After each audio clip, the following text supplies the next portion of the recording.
if you're just tuning in, Mel, Lainey, Jess, and Cynthia have shared their chairs today in an effort to amplify other voices. So joining me right now is actor Lyriq Bent, reporter Brandon Gonez from CP24 and CTV News, and Kathleen Newman-Bremang from Refinery 29 Canada. It's good to have you all with us. Hi, Marci. Thank you for having us. Thanks so much for having us. So I want to start with this question because it has been a tough time. And, I know that people are tired. So I want to check in on you and see how you're doing. Kathleen, how are you holding up?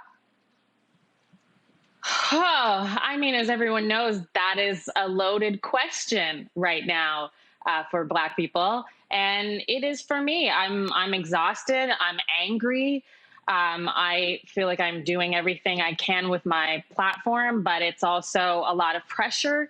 And I think that, we're seeing emotions. We're seeing us plead for our humanity over and over again. And I'm tired of it. Yeah.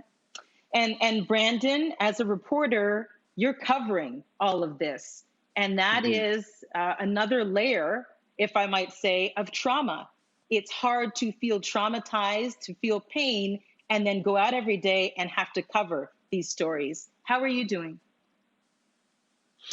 It's been tough. There have been a lot of tough days because your profession is a reporter and you're covering these stories and you're trying to do the best that you can to be as unbiased as possible. But we're all human. And at the end of the day, once I take off that reporter cap, I'm still a Black man.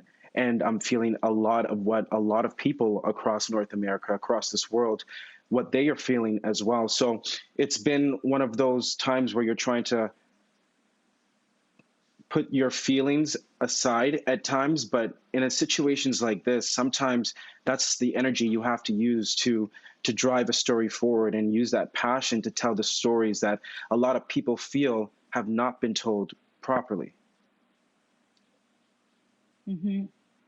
Lyriq, you're in LA right now. It is a city under curfew. Tell us how you're doing and what it's like to be there.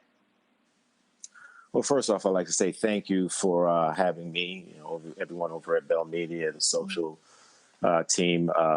This makes it feel a lot like home, which I need right now to feel that kind of connection with what I know.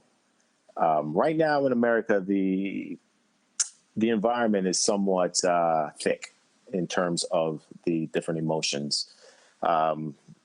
It was interesting that last night I decided that I needed to talk to my sons about how they felt and not assume that I knew based off how I raised them. I wanted to hear from their mouths how they felt about what was happening. And while we're in this space-time family meeting, literally outside the house is 24 police officers, chasing protesters in cars, people bailing out of cars and getting run down by police cars and being arrested right outside the house. And it was just very surreal. I was waiting to hear cut. It felt like it was a movie. It's very different in terms of the atmosphere, maybe here and in Canada, but it's all the same in terms of the end results. People are fed up. People are frustrated. People are angry. People are a whole lot of emotions right now. And the biggest problem that I see is that no one really knows what to do and what emotion they should ride with. Because in situations like this, you're always being told, that's not the way to do things. That's not the way to do things. But no one ever has an answer as to how to do things.